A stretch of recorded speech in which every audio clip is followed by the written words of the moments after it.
Okay. Okay.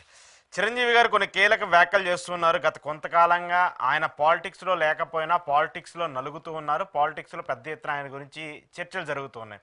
ఆయనకి governor ఇస్తారు, రాజ్యసభ ఇస్తారు, కేంద్ర మంత్రిగా అవుతారని చెప్పి గత కొంతకాలంగా రూమర్స్ ఉన్నాయి.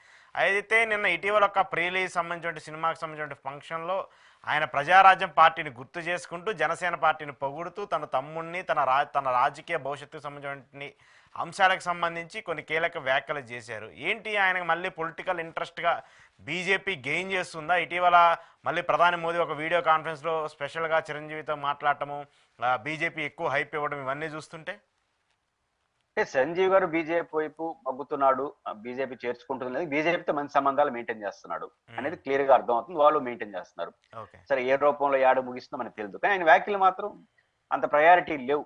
అంటే ఆయన ఏమంటాడు, ప్రజారాజ్యానికి రెండో రూపం జనసేన ఎట్ అవుతుంది చెప్పండి. ప్రజారాజ్యం కాన్సెప్ట్ ఏంటి?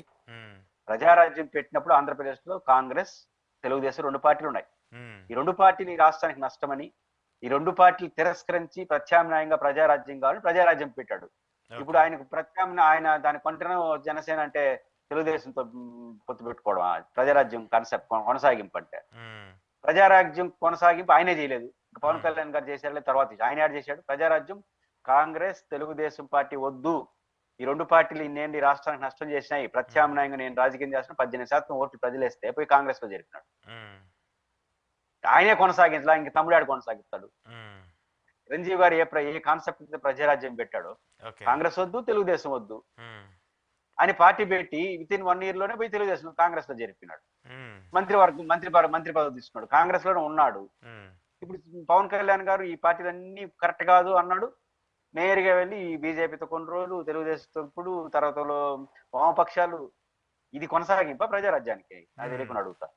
ప్రజారాజ్యం ఎందుకు పెట్టారు? అంతా కన్ఫ్యూజ్డ్ పాలిటిక్స్. కానీ కంఫర్ట్ పాలిటిక్స్ లకు ప్రత్యామ్నాయం పాలిటిక్స్ చేయాల్సిన అని చెప్పిన వాళ్ళు బీజేపీతో, తెలుగుదేశంతో, కమ్యూనిస్టులతో పొత్తు పెట్టుకోవడం తప్పన్ను.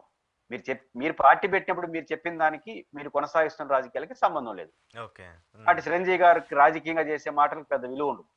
ఎందుకు విలువ ఉండదు? ఆయన నిలబడట్లేదు రాజకీయాలు. నిజం నిలబడి ఉంటే ఆయన ఆల్టర్నేట్ అయి ఉంటాడు. 18% ప్రజలు ఒక పక్క రాజశేఖర రెడ్డి, ఒక పక్క Chandrababu Naidu, top most personalities ఉన్న ఈ రాష్ట్రంలో మూడో శక్తికి వస్తే 18% ఓట్లు వేశారు. ఎంతో ఆశ వేశారు. నిలబడి ఉంటే ఈ రోజు ఆల్టర్నేటివ్ అయి ఉండేవాళ్ళు. మీకు ఓపిక లేదు కాబట్టి ఆయన ఓపికతో రాజకీయాలు చేయలేదు. తమ్ముడు కూడా ఓపికతో రాజకీయాలు ఏం చేయట్లేదు. రాజకీయాల్లో ఓపిక ఉన్నాడు, కానీ ఈ 10 ఏళ్లలో అన్ని దాదాపు వైఎస్ఆర్ కాంగ్రెస్ పార్టీ అందుకు సంబంధాలు మెట్టేశారు. వామపక్షాలు, బిఎస్పీ, తెలుగుదేశం ఇడిపోవడం రావడం, ఈ 10 ఏళ్ళలోనే 50 ఏళ్ళు రాజకీయం చేసేసాడు ఆయన. కాబట్టి వాళ్ళు చెప్తున్న ఆల్టర్నేటివ్ పాలిటిక్స్ కు వాళ్ళు చేసిన సంబంధం లేదు. బట్ వాళ్ళు పాపులర్ పర్సనాలిటీస్ కాబట్టి వాళ్ళ మాటకి సమాజంలో గౌరవం ఉండొచ్చేమో, కానీ వాళ్ళు చెప్తున్న దానికి చేస్తున్న దానికి మాకైతే పొంతన కనపట్లేదు.